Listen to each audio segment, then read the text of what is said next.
Out of all the subjects which you need to prepare for UPSC prelims examination, ancient India is one of the most difficult and challenging subject. Not only because it is very vast, but 99% of the aspirant, they do not know what to focus and what to skip in ancient India. Guys, in this strategy video, I'm going to identify important sources from where UPSC question setters are asking questions repeatedly. I'm going to give you proofs from where UPSC question setters are picking questions from ancient India every year. I'm going to identify important chapters, important themes, and important topics which you need to cover in ancient India. And you need not read the entire book of ancient India, just read these important chapters identified by me. Guys, aspirants who do not know about me and watching my video for the first time, my name is Santosh Pandey. I have cracked the UPSC prelims examination 6 out of 6 times. You can see some of my scorecards here. I have the distinction of scoring one of the highest marks in the prelims examination. Guys, let us start this strategy session. So in this strategy session, I'm going to give you 360-degree analysis of the PYQ. And after this 360-degree analysis of the PYQ, we are going to identify important chapters which we need to focus, important themes which we need to prepare properly, and important maps, because recently UPSC question setters are asking questions map based from ancient India. So guys, let us start. So if you have not watched my art and culture video lecture, please do watch this strategy session, because ancient India and art and culture are linked. Okay, so let us start. So first, what we are going to do is that we are going to do a 360-degree analysis of the PYQs. So you can see here I have listed all the important topics which have been asked in the PYQs in the last 15 years. And from this analysis, what I have done is that I have identified some of the themes which have the highest weightage in ancient India. For example, you can see here map based questions. 25% of the questions in the last 5 years are map based questions in ancient India. Today I am going to give you exact sources from where these map based questions are being picked by question setters in the prelims examination from ancient India. Next theme is the Buddhism and Jainism. This is very important. Every year UPSC is asking at least one question from Buddhism and Jainism. So you can see at least two questions from map based, at least one question from Buddhism, Jainism. Next, guys, you can see here there are three chapters: Harappa, Vedic, and Maurya. Every year at least one question is coming from this. So around 10% questions are coming from this. Okay, at least one question you will get from here, at least one question. So you have to focus on these three chapters. And last but not the least is the Sangam age. At least 15% of the questions are coming from Sangam age. Every year at least you will have one question coming from the Sangam age. So if you prepare only these themes, okay, which is map based question, two questions, then we have the Buddhism, Jainism, one question or sometimes two questions also, then one question from Harappa, Vedic, and Maurya, in total one question, and one question from Sangam. You can see here around 5 questions are coming from these sections only. So if you prepare these sections, you are good to go. Guys, remember this: in ancient India, you need not solve all the questions. Okay, in UPSC prelims examination, guys, let me tell you that out of 100 questions, if you want to crack prelims examination, net 50 questions, if you do it, then you will clear the prelims examination. So maximum students, what mistake they do is that they try to aim to solve everything. Guys, you need not solve everything. Okay, you have to select those areas where you can easily score. Okay, so these are the areas where you can prepare easily and you can score easily. Okay, so if you want this list, I have given this list in my private group. Guys, you can join my Telegram channel. I'm guiding daily students for the UPSC prelims examination 2026. I'm giving you a lot of PYQs, a lot of important topics. You can join my Telegram channel. Okay, next what we do is that which is the source for ancient India. First of all, let us try to decide it. Okay, so if you see ancient India, we have the old NCERT, and then we have the new NCERT. So what to choose? Because 90% of the aspirants, they're confused: shall we read the old NCERT or shall we read the new NCERT? My suggestion to you is, for ancient India, you read the old NCERT as your base book. Keep this as a base book. Okay, and how to cover this, how to integrate this with this, I'm going to give you a secret here today. I'm going to give you a secret where you take this as a base book, read this important chapters only which I'm going to identify. And for this, okay, I have a secret source. within one day you can cover this all three books. Okay, within 1 day you can cover in my strategy video I'm going to share with you. Okay, so this is going to be your base book. Okay, so what I'm going to do is that I'm going to identify important chapters from this old NCERT book. You can see here important chapters where I have identified is Harappa, Jainism, Maurya. You can see. Then we have the South. Okay, then philosophy chapter and Central Asian contact. These are the important chapters which you need to read. These are not that important. These are not that important. So what I have done is that I have listed this important chapter. So you can see here, this is the chapter in this page, chapter 7, Harappa age is very important. Next, you can see here, if you see here, Jainism and Buddhism, chapter 10, okay, which is very important. Next, we have the age of Mauryas and significance of Mauryas. This is again very important.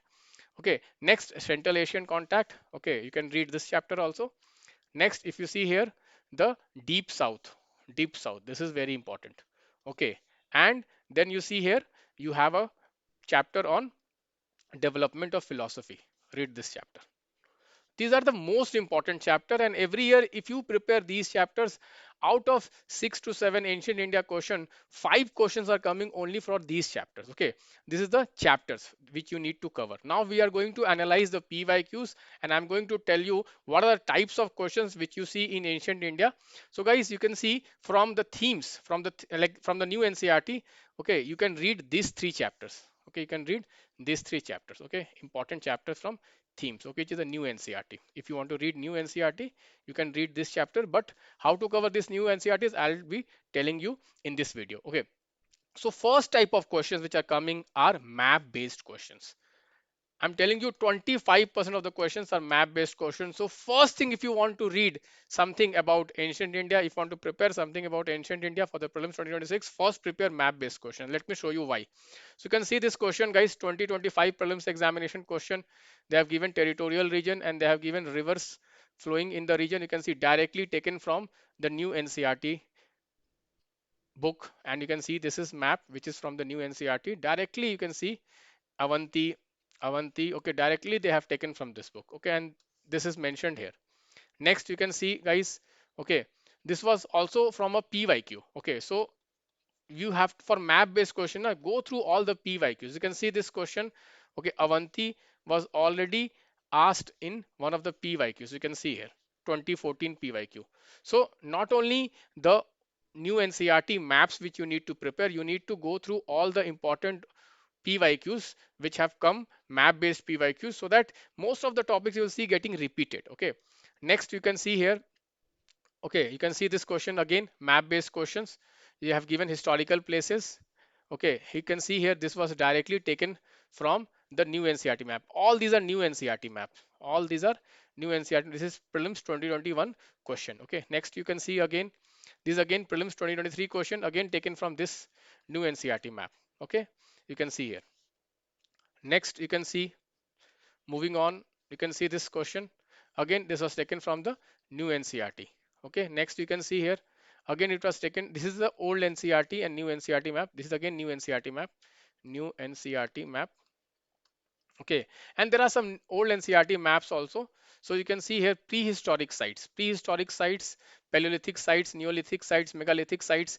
This is very, very important. Every year I'm seeing one question coming from this map. Okay, so go through this map also.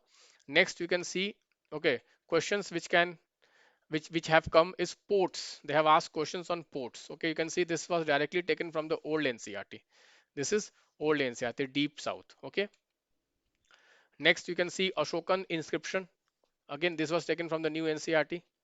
So you can easily observe that most of the questions which are coming map based are coming from the new NCERTs. So what I have done is that I have collected all the maps. I have collected all the maps and I have recorded a video for all these maps. I'm going to show you how.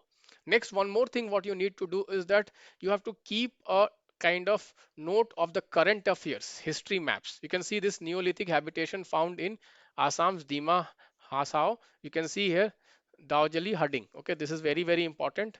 this can be asked in 2026 prelims examination. This is motivated from the current affairs, because map based questions, now what I have seen is that they are also taken from the current affairs.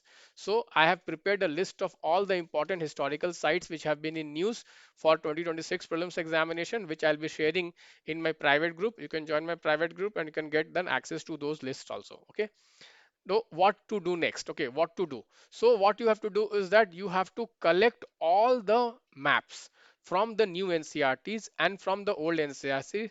There are hardly around 20 maps maximum, I'm telling you. There are hardly around 20 maps, and prepare all of them. You can see some of the maps which can be asked in the coming years. Okay, in 2026 they can ask you about Harappa places. They can ask you about Harappa places. Okay, so you can see here in our Laksh 2026 batch, I have prepared entire maps. You can see here important sites. Okay, you can see ports, prehistoric sites, educational sites, Buddhist sites, caves, temple sites. I've covered each and every location related to the history from the new NCRTs and from the old NCRTs in video format. You can go through these videos. You can see here history map ancient. Okay, history map ancient. Okay, so go through this map. These maps are very helpful for you in 2026 prelims examination. You may expect a question coming from map based. I've covered each and everything. Next is the NCRT boxes. You know, sometimes UPSC is asking questions directly from the figures and boxes which are given in the new NCRTs. See this question which came about Dholavira in 2011. This was directly taken from the new NCRT. Again, you can see another question, guys. You can see like this, there are so many maps are there. So many, sorry, boxes are there. So many figures are there in the new NCRTs. Okay, and they are asking questions from this. They are asking questions directly from this. You can see here tables are given, boxes are given. Okay, in the new NCRTs, you can see here they have asked question on Inam Gao. You can see Inam Gao given in the new NCRT. So as per my analysis, like most of the questions which are map based, which are coming in the UPSC prelims examination recently, which are map based, are coming from the new NCRT. So what I have done is that since I have asked you to read old NCRTs, so I have requested every UPSC aspirant to go through this videos. Okay, these videos which you are like get access in our Laksh test series. You can see I have covered all the boxes and tables of the new NCRTs. You can see this, all the boxes and tables. So rather than reading the entire new NCRT, which is not possible for you to read old NCRT also and new NCRT also, this is not possible. So what you can do is that just read these tables, just read these tables. And I have discussed this table in the video format lecture. So go through this video lectures. This will help you to cover all the tables which are there in the NCRT. You can see this question, 2011 question was also taken from this. You can see this. Okay. So I don't see any question coming out of the new NCRTs if you properly prepare the maps and tables. Okay, and all this is covered in our video lectures, which you get free access in our test series. Okay, now moving on, guys, you can also go through our PYQ lectures. Okay, PYQ lectures, I have analyzed last 25 years of UPSC questions, and I have prepared video lectures theme wise for history. You can go through these history lectures also, because many topics in ancient India are getting repeated. Just I showed you 2014 question was repeated in 2025 prelims examination. Okay, next, guys, you will get term based questions in ancient India. You can see these questions which have come, term based question like handi. Okay, then you can see another question, then you can see another question, term based questions. This is also every year at least one term based question from ancient and medieval India you will get. So what I have done for this also, I have covered all the terms in one PDF. Okay, you will get this PDF, and I have discussed this entire terms of the PDFs in a lecture format. You can see ancient India and you can see medieval India terms. Go through this lecture. This is around 1 hour lecture for ancient India, 1 hour lecture for medieval India. All the terms are explained which are important for the UPSC prelims examination. Go through this term video and term PDF. You will get the access to this term PDF in our Lakshya test series batch. Okay. So term based questions are also very important. A lot of questions, term based questions. Every year one question is coming term based question. Moving on, guys. Okay. Now the last portion is the political history questions. Okay, political history questions are not many. Okay, so do not invest too much time in political history because UPSC is not asking questions from political history. Okay, so what you need to do is that here prepare the timelines because most of the questions are asking timeline based questions. Okay, you can see this question. You can see this question. Panini is associated with, then Amarshimha is associated with, Kalidasa is associated with. This means what? Timeline based questions they're asking. Okay. So this also I have created the entire timeline for ancient and medieval history. You can refer that. That will help you. This is very important. Most of the questions in political history are timeline based, or they're asking questions on famous personality based. Second question is what? Personality based. Okay. Personality based question. They may ask you personality based question on Ashoka or Samudragupta or Harshvardhana. Okay, these are the important kings. So in the ancient India, these are the important kings. So personality based question on Asoka is like quite prevalent in UPSC prelims examination. Then sometimes they will ask question Harshavardhana also and Samudragupta and Chandragupta also. Okay. Again, you can see this question, Fa Hen, a Chinese pilgrim visited India during the period of, you can see every time guys questions are coming timeline based questions. So for political history I will say do not invest too much time. Okay, just do the timelines. Just do the timelines. Focus more on the map based. Focus more on the map based. And I have told you, I have covered all the maps. I have covered all the maps in our video lectures. Go through all the maps. These maps are properly covered here. Let me just show you again. You can see this. All the historic sites, all the NCERT maps, new, old NCERT maps I have discussed. Even I have taken some of the history optional sites also I have covered in these lectures. So go through this. This is how you cover the entire ancient India. Focus on map based questions. Focus on, okay, the boxes and focus on the terms. And last guys, one more topic which is important is Buddhism and Jainism. So Buddhism, Jainism guys, I have already covered how to do Buddhism, Jainism in my art and culture lecture. You can go through this art and culture lecture. In Buddhism, Jainism, if you see questions are coming on philosophy of Buddhism and Jainism, they'll give you one paragraph and they will tell you, is it related to Buddhism or Jainism? Simple question. Okay, so you should know the philosophy of Buddhism, Jainism, what is the core philosophy. Or second question, they're asking question on sects of Buddhism and Jainism. Okay, this is what is coming in Jainism and Buddhism. And then another part is the literature of Buddhism and Jainism. Okay, what is the contribution for literature, language and literature. So that I have covered in this art and culture lecture. You can go through that. So this was the strategy for ancient. I'll be making a video on medieval India in the next one. So guys, please do consider liking this video and sharing this video with your friends.